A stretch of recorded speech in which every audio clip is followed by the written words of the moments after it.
Some solid fakie frontside 5-0s. Everybody give it up for the man with the Jerry curl, Mr. Eddie G. Come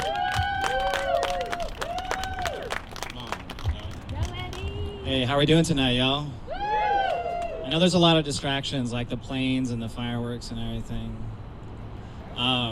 Yeah. I know I look like a masculine presenting lesbian, but this isn't a costume. It isn't stolen valor.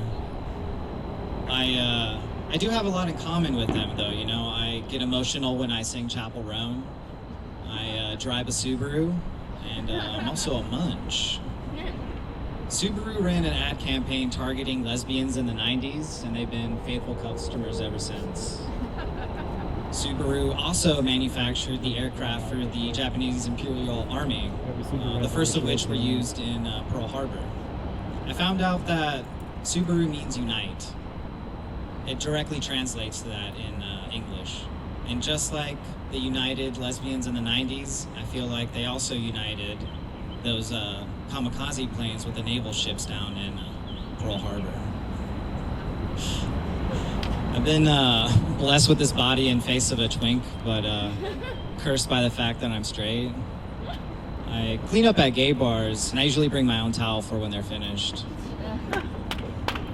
I could have been a platinum star gay. A platinum star gay is a gay man who was born by cesarean, so they were never in contact with the forbidden cave. But I ruined that at the age of 17 in the back of a Ford Explorer, wearing a glow-in-the-dark condom, while I made lightsaber noises. May the foreskin be with you. I went to Catholic school, no surprise. It was called St. Patrick's, and the priest there, his name was, this isn't a joke either, his name was Richard E. Johnson. He had 2 euphemisms for a penis in his name. The last time there was a sign that obvious, it was the burning bush. It was actually found out that he was touching kids during my time there. And I later found out that the support group was called Our Pounding Fathers. I guess the body of Christ wasn't the only one he was blessing. But I also did wonder, you know, why I escaped scot-free. I wasn't touched. But I guess it just goes back to the saying, you know, the luck of the Irish, St. Patrick's. I kind of got away with that one. Or probably it was because I was the only person of color there. I'm Colombian, but I'm a bad Colombian. I don't drink coffee, I don't do cocaine, and I also don't use the name of STD as slang. Colombians will use the term gonorrhea as a term of endearment, surprise, or even as an insult. I would find it funny if somebody's hooking up with a Colombian and they don't know this. You know, it's getting hot and heavy. The Colombian goes, "Oh, gonorrhea, que rico." Like, "Oh, gonorrhea, feels so good." The other person's like, "Wait, gonorrhea? What are you talking about? You mean this heat I'm feeling isn't friction? What's going on?" I got into some trouble in my 20s, and I ended up going to prison for a little bit. The thing they don't tell you about prison, no one really explains anything to you. You know, you don't know when you can go eat. You don't know when you can go change your clothes out. You don't know when you can go shower.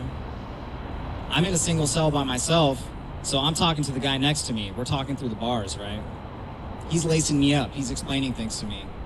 You know, I'm feeling safe. He introduces me to his friends when we're at the chow hall, you know, when we're eating. One day when I was getting put into my cell, we were kind of chatting through it, right? So I'm inside my cell and the bars are right here. We're kind of just chatting, right? He's waiting to get put into his right next to me. And he's like, just randomly out of nowhere, he's like, "Hey man, can I see your ass?" I'm like, damn. That moment, I learned a really important lesson.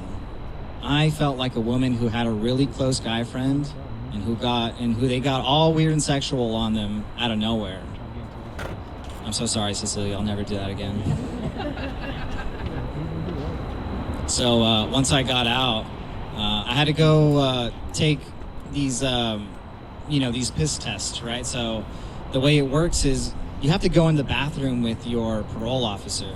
They have a mirror right next to the toilet, so your parole officer looks over your shoulder while you're doing your business.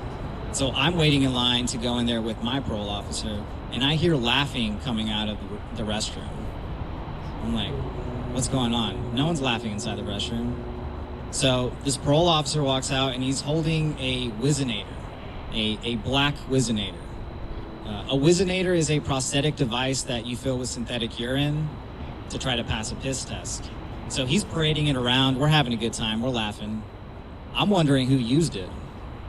Out walks a white guy. I can just imagine him at the smoke shop, He's like, dude, can you please check in the back? I don't think bigger is better in this situation right now. I really find it funny, these red pill guys, they say, what happened to men? Men used to fight in wars. Now men just wear bag chains on their shorts. What these guys don't realize that these ancient cultures that they idolize, these warrior cultures like the samurai, they actually promoted homosexuality within their ranks to promote stronger fighting bonds, Can you imagine your best buddy, the one who gives the best blowjobs out of the crew, is about to get his head lopped off from behind? You're going to do everything in your power to save him, Not only is he watching your back in the midst of the battle, he's also breaking your back in the tent, just happy you guys survived. I'm gonna hit y'all with some one-liners. Colorectal cancer is now the leading cause of death for people under 50. Finally, the boomers are feeling vindicated, telling us that you're so full of shit for saying that the American dream is dead. North Korean soldiers are getting addicted to porn on the front lines in Ukraine. They've never had internet access. I feel like they're really making their supreme leader, Kim Jong-un, very proud. Do you ever wonder why the statue of David has such a small penis? It's actually because in that time it was seen as a sign of discipline and intellect. And I've never been happier to be a dumbass with no self-control. I got that Goliath on me. I guess it's just about perspective, I'd say. Clinical trials are showing promising results for a topical male birth control that's rubbed onto the shoulders. It's actually called Axe body spray. The scent is called Freshly Afraid of Commitment. Do you guys hear about that semi that just rolled over just north of here? It was full of almost $1 million worth of dimes. I kind of find it ironic, FDR was rolling around in his later years.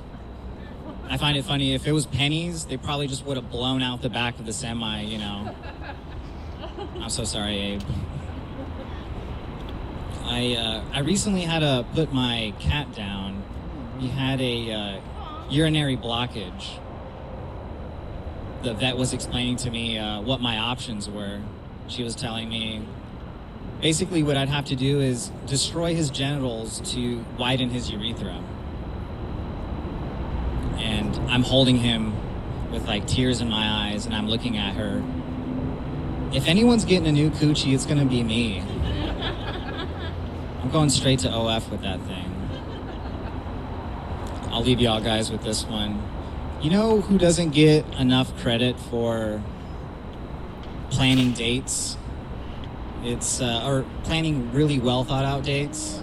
It's the pedophiles that get caught on Chris Hansen's show To Catch a Predator. Think about it. Your partner shows up. He's got GameCube, pizza, a roll of condoms. That's a lovely night in, you know what I'm saying? It's just the wrong audience. Men can actually execute. Ladies, men can actually execute. The only problem is you have to be 16 for us to actually want to do it. I'm dead. All right, guys, that's my time here. Give it up for your host, Josh.